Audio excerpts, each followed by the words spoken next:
This is a little webcam made by a company called Remo AI. It is the OBSBOT Tiny, and it's one of the coolest webcams that I've ever seen.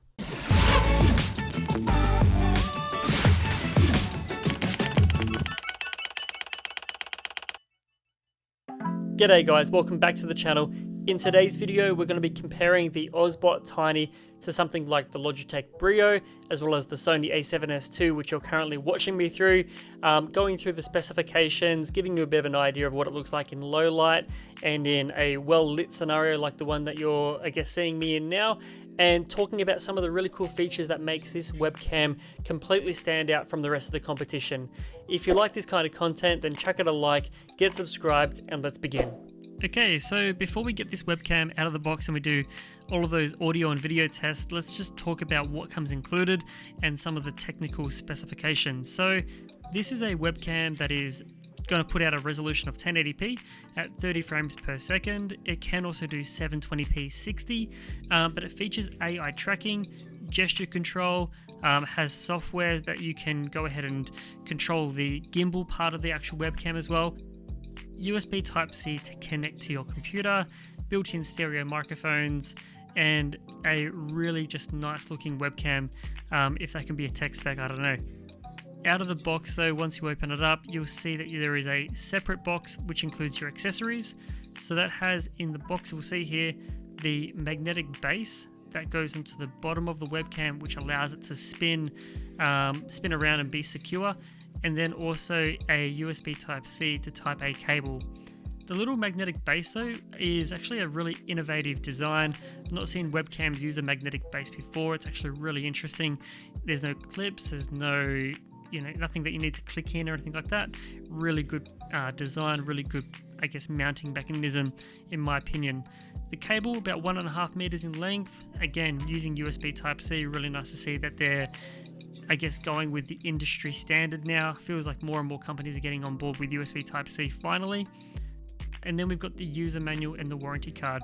So the user manual, obviously, it's just that it's going to explain to you all the different parts of the webcam, how to get it installed, how to mount it to the top of your screen. And there are some lights that will indicate to you whether or not it's locked on to you. So when you're moving around, you can be confident that it's going to work properly. So pretty straightforward. And then we have here the webcam. So webcam has some stereo microphones on the bottom. The webcam though, it will move on the Y and X axis, so it can spin 360 degrees.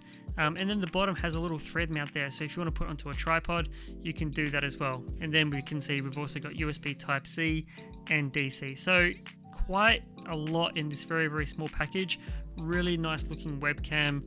Looks very, very sleek, very modern. And I think anyone who has this in a boardroom, classroom, it just looks like it's meant to be in that sort of environment. Very, very cool mounting mechanism though for the actual webcam to go onto the top of your screen.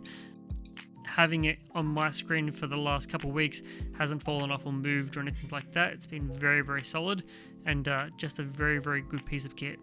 Now this webcam also has some built-in microphones, which is obviously quite important when you're presenting in a classroom or in an office. You want to make sure that people can hear you, not only see you. And so what we're going to do now is a bit of an audio test so you can actually get an idea of what it sounds like. So I'll go ahead and turn off this microphone.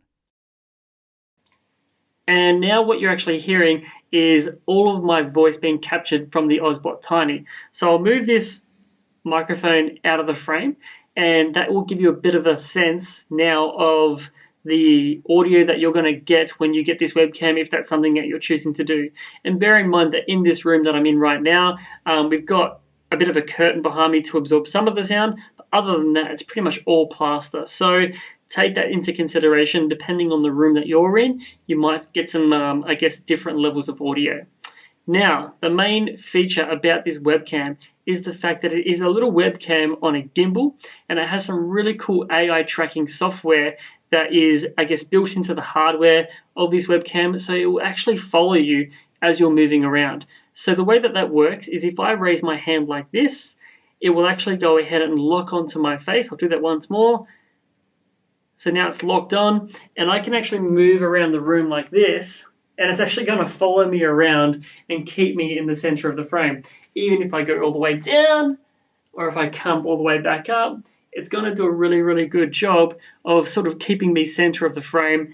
And if I move all the way around, so like maybe the other side of the desk here, looks kind of crazy. But like imagine if you in a boardroom or in a classroom and you've got a whiteboard with maybe some information when you want to present, or maybe you want to pick up something and show someone, it's going to be able to sort of track you around the room, which I think is really, really awesome. And it's actually going to give you so much more value from just, your standard sort of webcam, which is locked to one angle. So I think this is a really, really cool feature. Something else you can do is if you, for example, move to the back of the room, you're showing something, you want to zoom it in, you can do a little gesture. We'll pinch to zoom, see if it recognizes it. There we go. So now we've got 2x zoom, which is really cool. So now if you've got something on a whiteboard with maybe some graphs, or maybe you're trying to show something on a map, or I don't know, you tell me what kind of situation you would use this in. But the fact that you can zoom in and out using a digital zoom with a gesture, and then zoom back in. So we'll do that. Zoom back out, sorry. Come back forward, and here I am. So I think that is a really, really cool feature. And for $200 to get a webcam on a gimbal with tracking, good microphones with some gestures, some software that you can download as well to control this webcam, it is very, very cool. Okay, so now let's do probably the most important part, which is some video comparisons. What you're watching me through right now is the Sony a7S II, which is the camera that I use to make all of my videos, and it costs about $5,000, and it's complete overkill for a webcam.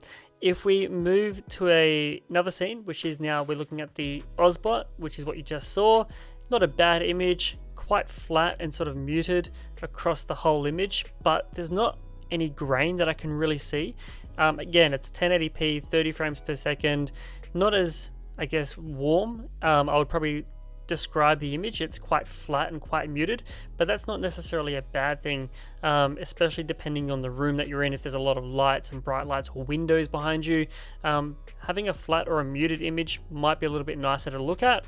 If you go to the Brio, so this is a competitor, I would say, that's in a similar price range, can do 4K, can do 1080p 60, more grain in the image, and it's a pretty well lit room at the moment. We've got 4 or 5 lights on here, and there's still quite a bit of grain in the image, but definitely a little bit warmer, a little bit more exposure, a bit more contrast. Some people might like this. Personally, I'm not a big fan of the grain, and how on this side of my face I'm a bit overexposed, and this side's a bit sort of, this side's okay, but this side's a bit overexposed. If we compare all 3 webcams, we've got a Sony and 2 webcams. Personally, if I was joining a meeting, I don't think anyone's going to complain about Brio or OBSBOT. I think the OBSBOT, though, for $200 to get the gimbal feature, the tracking, and all of the other good stuff, it's actually a really good camera.